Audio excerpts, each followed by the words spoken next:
Here we go. Let's start with the bottom three positions, Yeah. the three teams to get relegated. I've got Pisa, Cremonese, and Verona. Ooh. For me, we'll start with Pisa. They lose their coach Inzaghi. He goes to Palermo in Serie B. I don't know if you saw that clip of them the other day, the Palermo fans singing. His job now is to get them promoted. They've lost. These teams it's difficult for them to survive in Serie A. We've seen in the Premier League now the teams that go up come right back down because it's just such a massive gap. That exists also from Serie B to Serie A. Cremonese, they went up through the playoffs. I don't think they have enough in the roster to sustain it at the highest level. And Hellas Verona, it's been years now where they barely survived, conceded a ton of goals, sold the spine of their team, sold very important players, and have just been barely surviving and no real investment towards the future. So one of the three teams that did come up as well is Sassuolo. You don't have them going down. No, Sassuolo, we'll see where we have them. They're higher up the table because they've managed to keep the same group. Loriente is a guy we always spoke about. You see them there at the top of this grouping. Loriente, 18 goals last season, Nico. Berardi is one of the top players in Italy at the moment. It's very strange that he has managed to stay at Sassuolo. Big teams have wanted him. Inter have wanted him.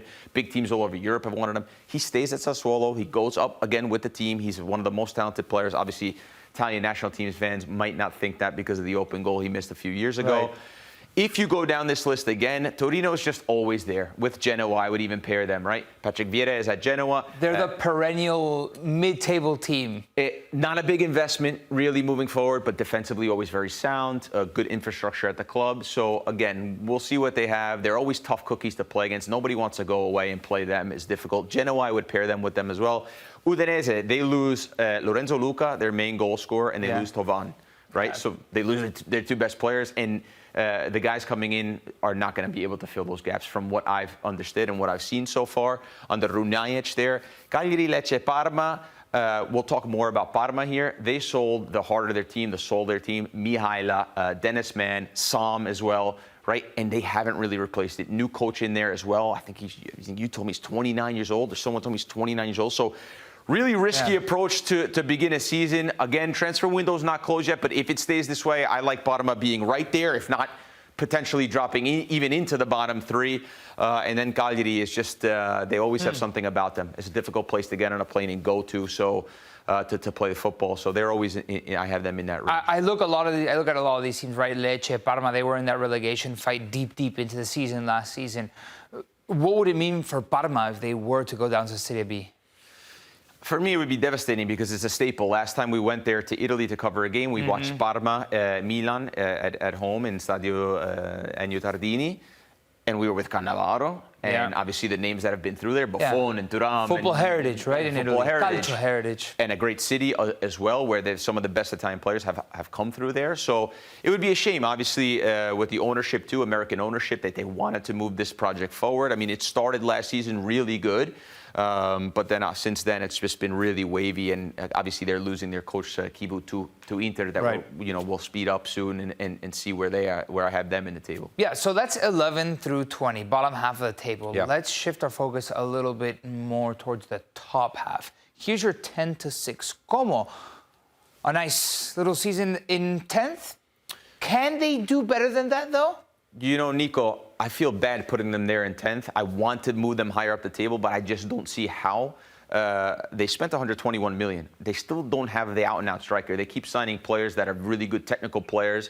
Diao is their leading goal scorer. Phenomenal season that he had last season, but he's still not really a goal scorer. Obviously, Nico Paz, Baturina, they signed as well. A Croatian number 10, who's a really fantastic player. Spending that kind of money, they don't lose a lot, right? They have one of the richest ownerships in football. So I wanted to move them up, but I just don't see where they can move up in this table. And I think this is the beauty of Serie A and how competitive it is. Atalanta, probably the biggest drop from all the teams. Third last season, down to ninth this season. Retegui's gone, right? Their leading goal scorer, and maybe more importantly, Gasperini. And Lookman, no one's been able to find him, right? We don't know where he is, but he's certainly not going to come back to play for Atalanta. That's what it looks like. So Ivan Juric as well. We saw him at Roma, sacked. We saw him at Southampton, sacked. I think it's a big job for him.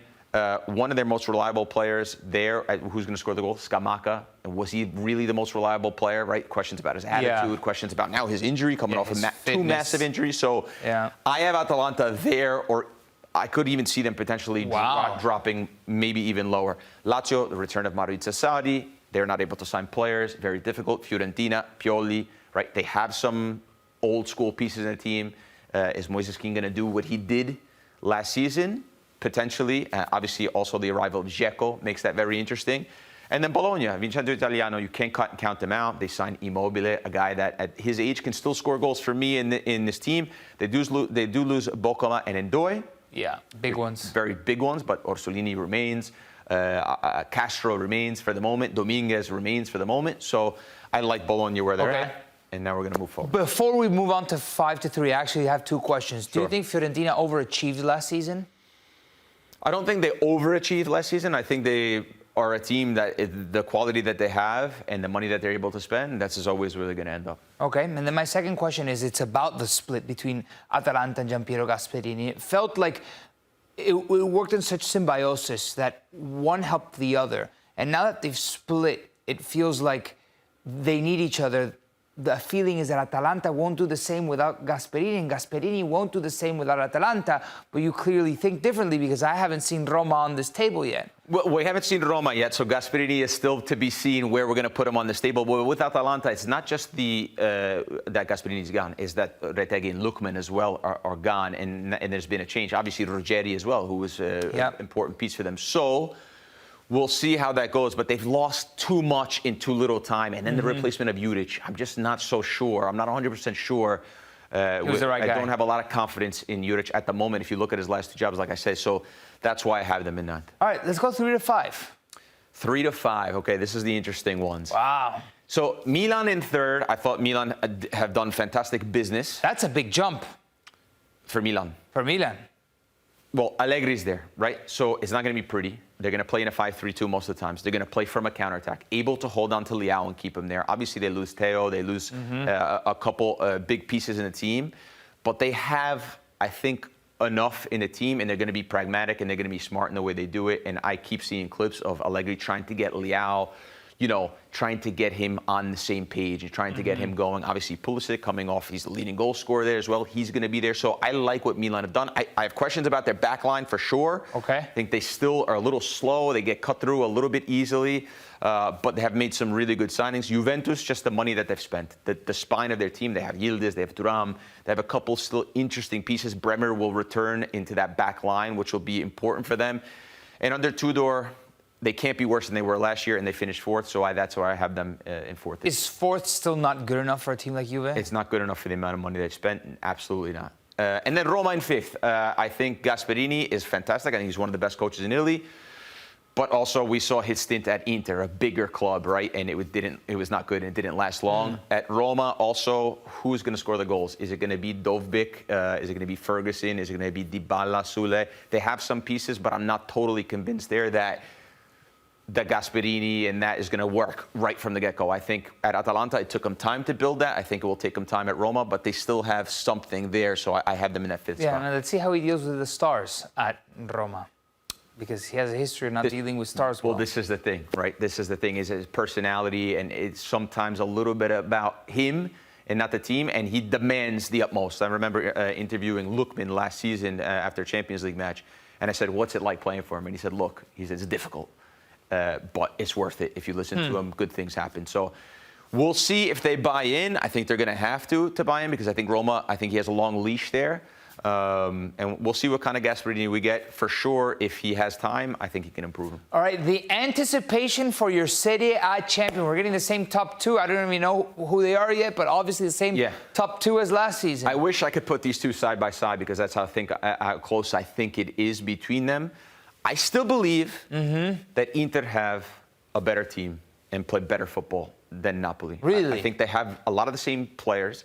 Thuram, Martinez up top. They have the same midfield, which is one of the best midfielders in Europe. We can't forget a month left in the season, they were competing on all fronts to win the treble. Champions League final, obviously 5-0, okay, but they have so much quality in the team.